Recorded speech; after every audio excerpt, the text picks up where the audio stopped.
From the station that made country music famous, 650 AM WSM, this is a Coffee, Country, and Cody podcast. Hey, it's Charlie Matos, and in this episode of our Coffee, Country, and Cody podcast, we sit down with Drake White. It's been a couple of years since we've seen Drake in studio. We Zoomed with him during the pandemic, the height of it in 2020. But what a story he has to tell of incredible obstacles that he has overcome and in some respects is still overcoming. And he would be back on stage at the Grand Ole Opry on the Tuesday night when he joined us. Enjoy our Coffee, Country, and Cody podcast with Drake White. Coffee, Country, and Cody. And our special guest, Drake White, is on his way to the stage of the Grand Ole Opry in just a few hours. Got you up early, gonna keep you out late. We got Scotty McCurry, Jeannie Seeley, Drake, Del McCurry, Gary Muledeer, Zach Williams, and Chris Jansen on the Tuesday night show. Welcome in. Thank you, man. I'm glad to be here. How you guys doing? Well, and it's so good to have you in studio. You know, you were one of our first Zoom interviews in March of 2020 when everything shut down. I think it was April. Charlie pulled it yesterday. I think April of 2020 that you were visiting us via Zoom from your home. And you were fresh off this medical event that you had been through. When was that? When did that happen? So that was August the 16th of 2019. All right. So just 4 months before, roughly 4 or 5. Well, that April visit, say 8 months before. Right. And we were still trying to get caught up on what the heck was going on with you because you had something called... It was an AVM, wad of veins and arteries in the back right side of my brain that was... that ruptured on stage. Did you know you had it? Was it something that doctors knew you had and you just lived with it, or it was totally a surprise? I did. I was training to get back on tour with Zach Brown and get on. We were going to Australia and had a lot of stuff rolling, and I got a headache, and I went and got an MRI, and the MRI showed the mass in the back right side of my brain about the size of a lime. So we didn't really know what that was at first, but they revealed that it was an AVM, and we were going through a series of embolizations, which is just a fancy word for gluing it shut, through my femoral artery, and we were four. I would literally go through those embolizations, Bill, on a Monday.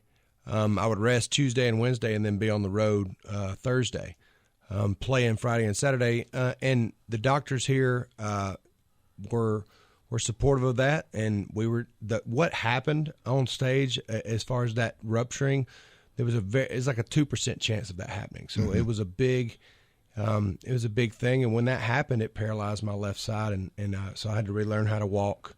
I'm still learning how to play the guitar, and just having some. You know, it was one of those things that just the rug just completely got pulled out from under me. How about your speech and your singing and your vocal cords? Yep, it didn't affect that side of my brain. It was the right. It happened right behind my right ear, and that is the mobile cortex to your left side. So that's what operates your left side.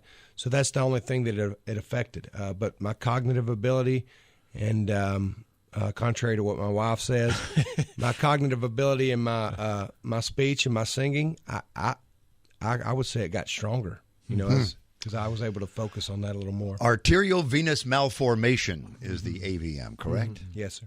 Are you naturally right-handed or left? Right. Okay. Yeah. That helped a little, I guess, right? Yeah. Maybe, yeah. It helped a lot. It's one of those things, you know, looking back on it now, you don't know why things happen, and we had an opportunity to, you have an opportunity to look at the bad and crawl in a hole and go do it, or you have an opportunity to crawl out and say, you know what, I'm going to write about this. And it really showed me and my wife what sticking in there meant, what, it strengthened our marriage, but it also showed me that I was born to write songs, and because I wanted to do, that's what I wanted to do, you know. I wanted to write about this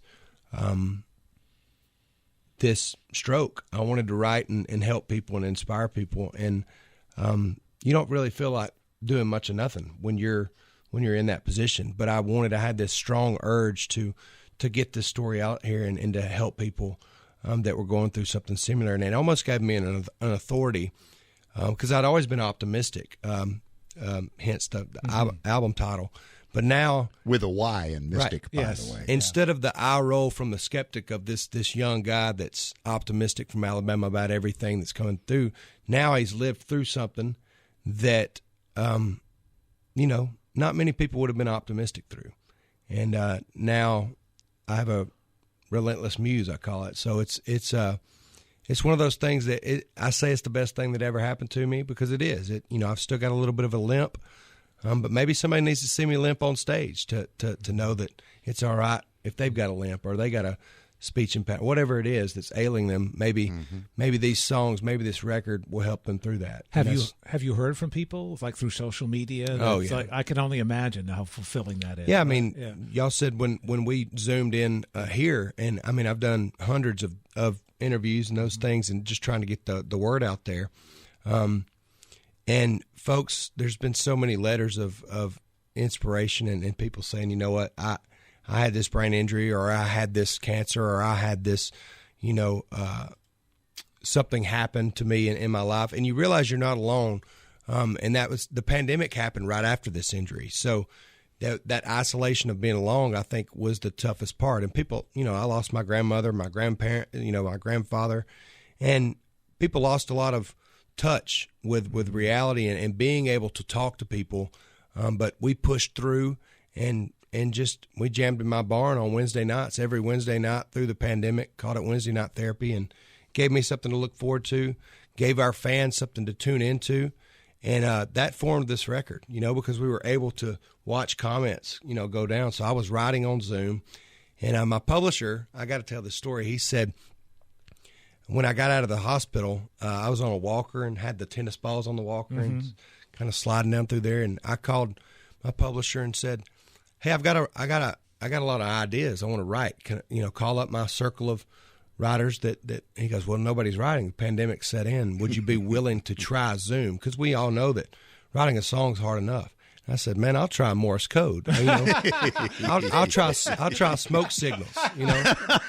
I just gotta write. That's what I'm born to do, and that's what I think. I don't want to waste this muse. I don't want to waste this heartache. And so we started writing, and the very first Zoom write was Allison Veltz Cruz and Aaron Chaffin. They popped up on my screen, and we're sitting there kind of getting used to each other. And Aaron Chaffin said, my mom and dad had a car wreck. And I was thinking, man, I don't want to write a sad song. I've been sad for 4 months. And he said, they had a car wreck coming around a curve, and they flipped the car 7 times. And what people don't know is they were arguing, and that's the reason they had the car wreck. And that car wreck put them side by side in a hospital bed for like 7 months. So they were on the brink of a divorce, and that side-by-side hospital stay welded their marriage together for 30 years. They've been married 30 years. They have 5 kids. And he said, Drake, I've been watching what you've been going through, and maybe the hurt is the healing. And that was the first Zoom write, and that's the heart of this record.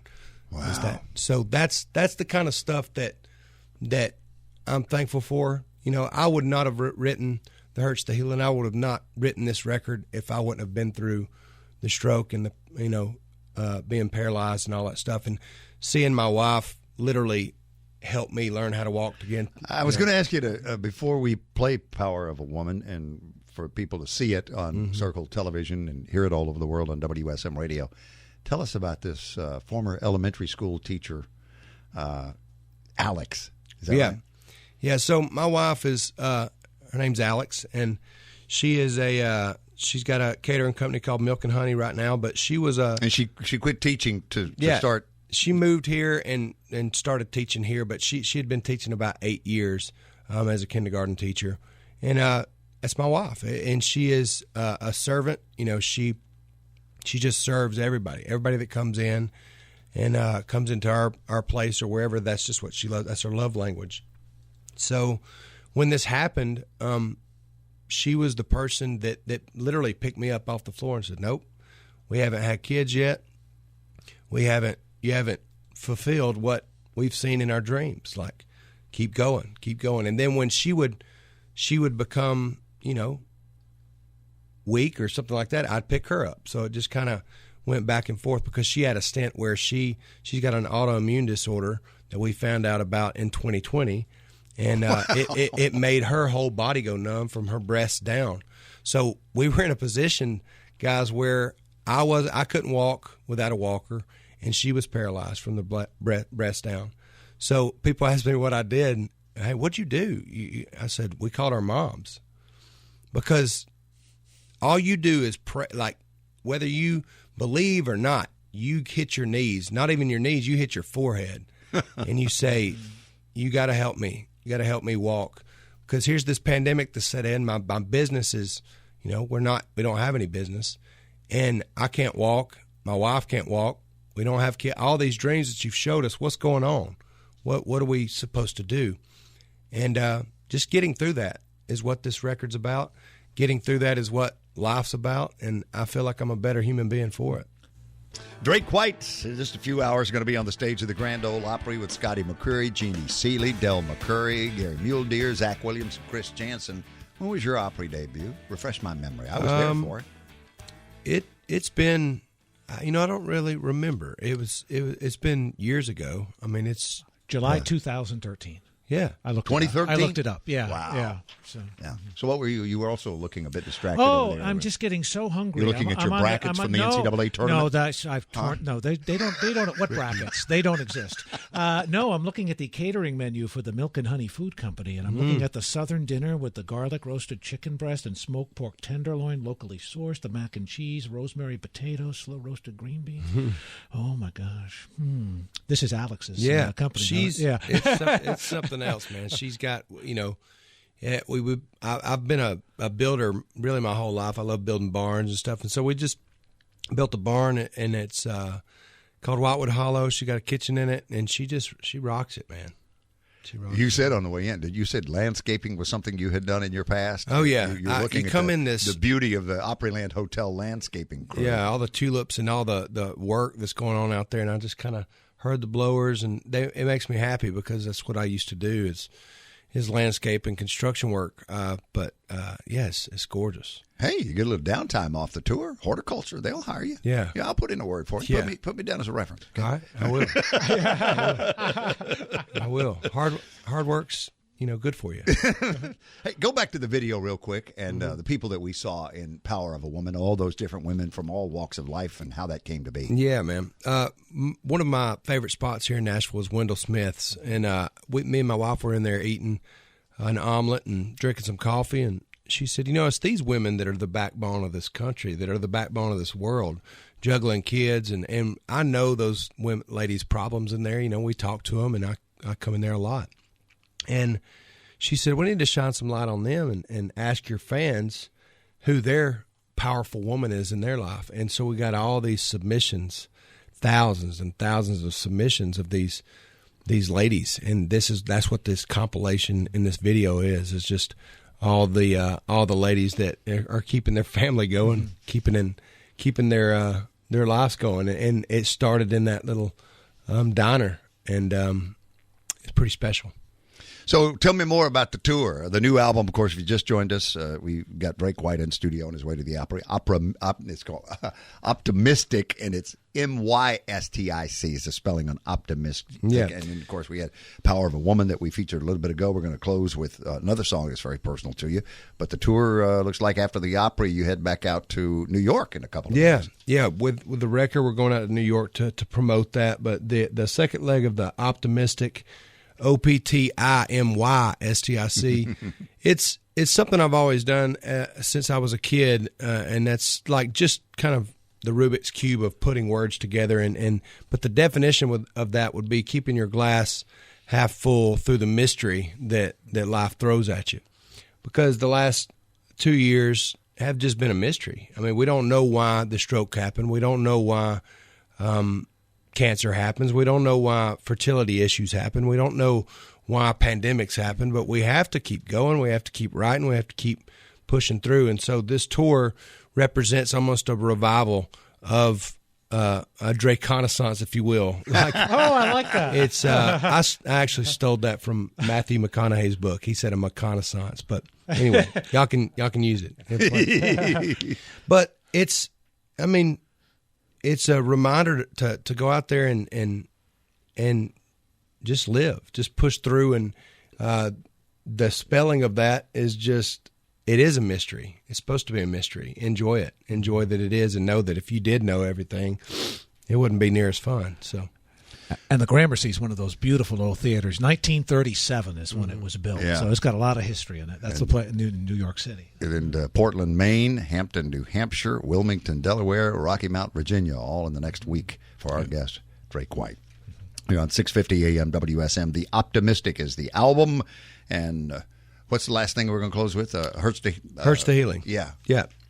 So that's in the heart of the record, and I meant to do that like dead in the middle because that is that song that I told you the story about earlier. That it's just the honesty of that heartache and pain coming through that, and knowing that it takes pain to and soreness to get to health sometimes, but just embracing the bear. I say I got attacked by a bear with the stroke.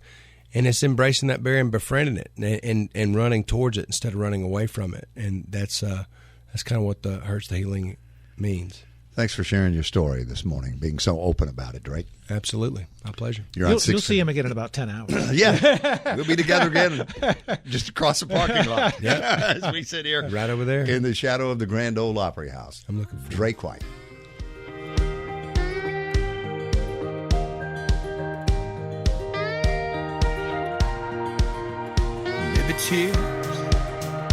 Maybe tears don't fall for nothing. Maybe their rivers rushing to baptize me clean. Maybe fear is a friend I should be facing in that midnight cold sweat.